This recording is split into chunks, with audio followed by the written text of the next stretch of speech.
और यूक्रेन को हराने के लिए रूस के जनरल बेहद घातक प्लान के साथ मैदान जंग में उतरे हैं। यूक्रेन पर हमले के लिए बिल्कुल नई रणनीति बनाई गई है। इस बार हमले इतनी तेजी से किए जा रहे हैं कि यूक्रेनी सैनिकों को संभलने का मौका भी नहीं मिल पा रहा है।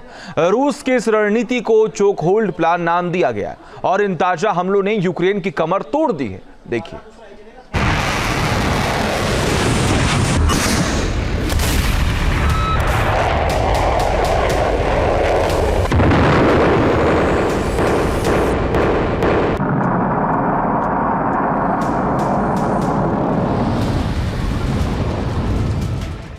रूस के हमलों से यूक्रेन दहल रहा है। यूक्रेन के लोग सहमे हुए हैं। रात की नींद और दिन का चैन हराम है। सुबह उठने से रात को सोने तक चारों तरफ सिर्फ तबाही तबाही नजर आती है। रूस ने हमले और विकराल कर दिए हैं।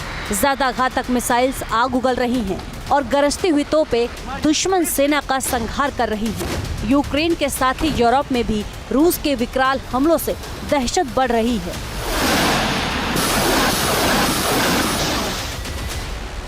कीव तक पहुंचने के लिए रूस के जनरलों ने मिलकर नया वॉर प्लान एक्टिवेट कर दिया है। रूस की सेना अब नाजी जर्मनी वाली स्ट्रेटजी अपनाकर यूक्रेन को क्रश करने के लिए निकल पड़ी है।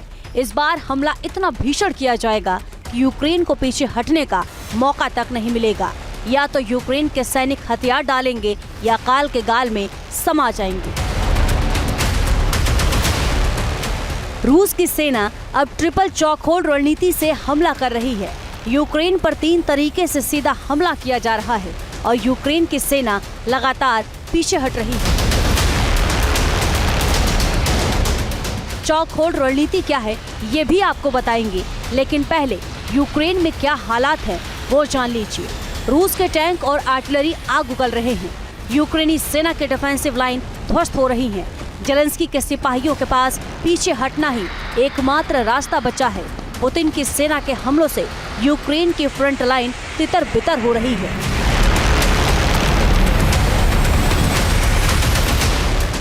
सैनिकों तक हथियार पहुंचने में मशक्कत हो रही है, फिर भी यूक्रेन के जवान सिर्फ हौसले के साथ मैदान में डटे हुए हैं।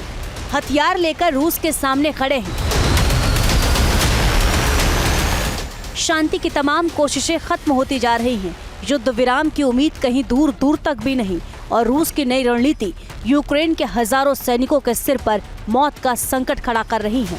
अब ये भी समझ लीजिए कि रूस की चॉक होल्ड रणनीति कैसे यूक्रेन के लिए खतरा साबित हो रही है।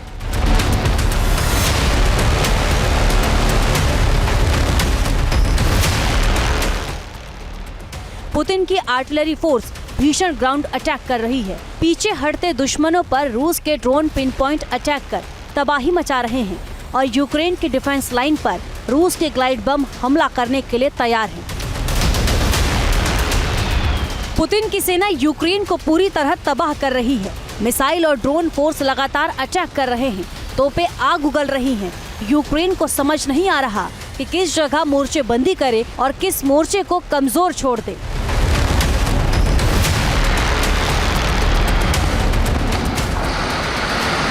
राष्ट्रपति पुतिन समझते हैं कि वो दरअसल पीस की बात इसलिए कर रहे हैं क्योंकि अमेरिका खुद अपने हाथों को यूक्रेन से बाहर खींचना चाह रहा है। और अब ये लगभग तय हो चुका है कि यूरोप की यूक्रेन की इस लड़ाई में अमेरिका अपने आप को इन्वॉल्व नहीं करना चाहता है। अगर शांति बहाली हो गई तो क्रेडिट लेने के लिए राष्ट्रपति ट्रंप जरूर आ जाएंगे, लेकिन युद्ध के समय वो कहीं दिखाई नहीं पड़ने वाले। तो इस स्पष्ट इशारे को समझ करके रूस ने भी अपनी रणनीति में कुछ फेरबदल किया है। उनको अब चीज़ें फेवरेबल लगने लगी हैं। उनको लगने लगा है कि यूक्रेन को बहुत जल्द सरेंडर कराया जा सकता है और यूरोप जो कि अब तक बड़ी बड़ी बातें बोल रहा था रूस अगेंस्ट, शायद वो भी बिना अमेरिका के अपने आप को कमजोर पाएगा। अमेरिका की तरफ से यूक्रेन को मदद मिलनी बंद हो रही है और यूरोप को अपनी सुरक्षा की भी चिंता है। पूरे यूरोप के पास भी इतने हथियार नहीं कि वो यूक्रेन की मदद कर सके और अपने डिफेंस को मजबूत रख सके। यूक्रेन के पास एयर डिफेंस यूनिट की भारी कमी, फाइटर जेट्स के जरिए भी रूस को रोक पाना नामुमकिन होता जा रहा है। ड्रोन फोर्स भी अटैक के बजाय सिर्फ डिफेंस पर ही ध्यान लगा पा रही है। बिना अमेरिकी मदद के यूक्रेन लड़खड़ा रहा है।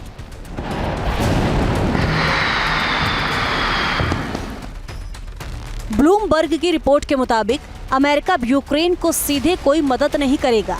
अब यूरोप के देश अमेरिका से हथियार खरीदकर यूक्रेन को दे सकते हैं। अमेरिकी हथियारों के बिना और शांति वार्ता फेल होने के बाद यूक्रेन हथियारों की कमी से जूझ रहा है। यूरोप में बने हथियार अमेरिका के हिमार्स और पैट्रियट मिसाइल्स की बराबरी नहीं कर सकते और इन हथियारों के बिना रूस को रोका नहीं जा सकता।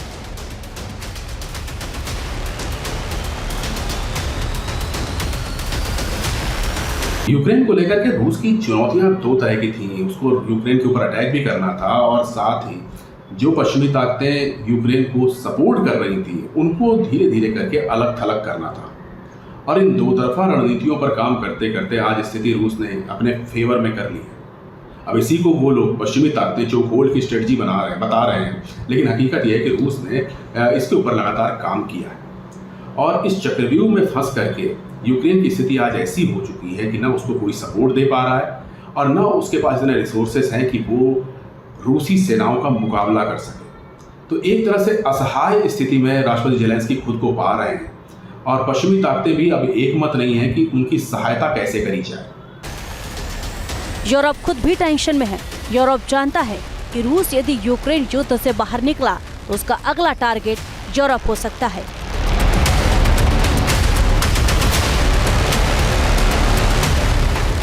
हाल ही में एक रिपोर्ट ने बताया है कि यदि जंग बड़े पैमाने पर शुरू हुई तो पूरा यूरोप मिलकर भी रूस का मुकाबला करने के लिए तैयार नहीं है।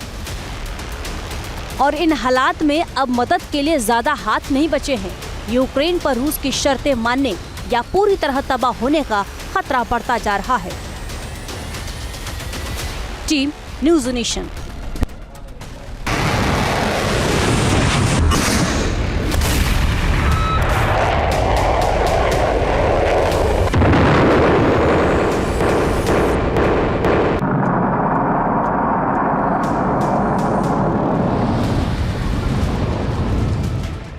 रूस के हमलों से यूक्रेन दहल रहा है।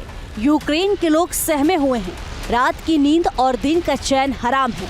सुबह उठने से रात को सोने तक चारों तरफ सिर्फ तबाही तबाही नजर आती है। रूस ने हमले और विकराल कर दिए हैं। ज्यादा घातक मिसाइल्स आग उगल रही हैं और गरजती हुई तोपें दुश्मन सेना का संहार कर रही हैं। यूक्रेन के साथ ही यूरोप में भी रूस के विकराल हमलों से दहशत बढ़ रही है।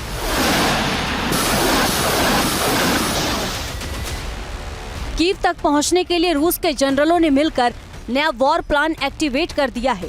रूस की सेना अब नाजी जर्मनी वाली स्ट्रेटजी अपनाकर यूक्रेन को क्रश करने के लिए निकल पड़ी है।